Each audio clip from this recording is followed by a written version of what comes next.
Idineklara na nga ni Pangulong Ferdinand R. Marcos Jr. na insurgency-free na ang buong Palawan Island ngayong araw.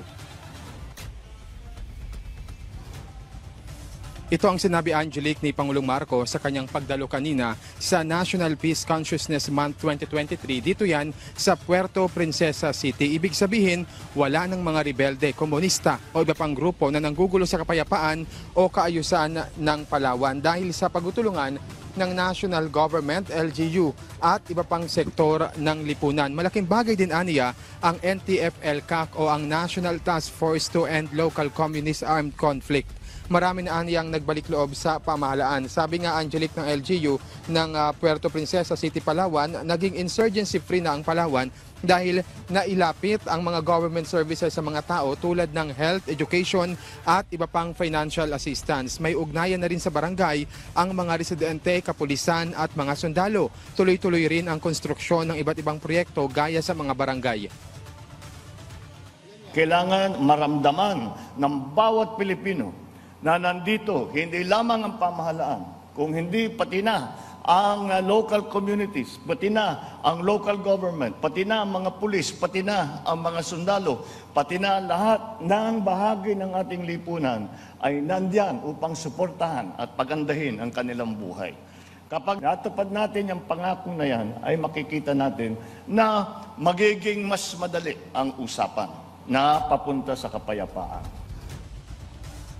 Angelique, samantala, nanindigan si Pangulong Marcos na ipagpapatuloy ng pamahalaan ang pagdepensa sa territorial sovereignty bilang territorial rights. Hindi aniya nagbago ang approach o ang tugon ng Pilipinas hinggil dito. Natanggap na rin aniya ang balita hinggil sa 9-dash line na pinalawig ng China sa 10-dash line. Nainiwala rin ang Pangulong Marcos sa rules-based international law tulad ng UNCLOS, kaugnay nga yan ng claims ng Pilipinas sa teritoryo.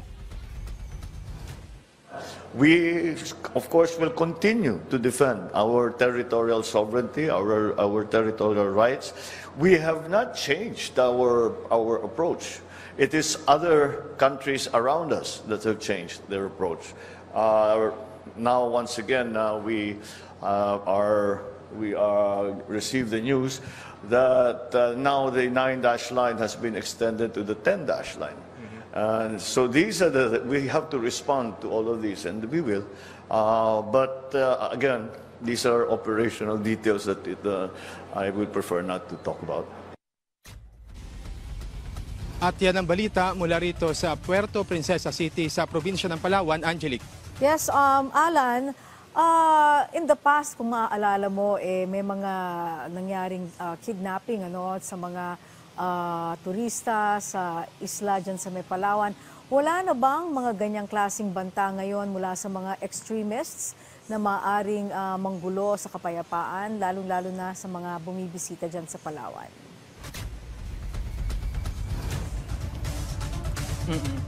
Angelique, wala na, no? The fact na ngayong araw, simula today, no, ay dineklara na bilang insurgency-free ng pamahalaan ang buong Palawan Island. Ibig sabihin nito ay kontrolado na ng pamahalaan o talagang totally wala na yung mga nanggugulo sa kaayusan nitong probinsya. At ang target nga, Angelique, ng gobyerno ay isunod na ang buong Mimaropa region. Ito kasing probinsya ng Palawan, Angelique, ay sakop lamang ng Region 4B o itong Mimaropa. Kaya ito yung sunod na target ng pamahalaan na gawing insurgency-free.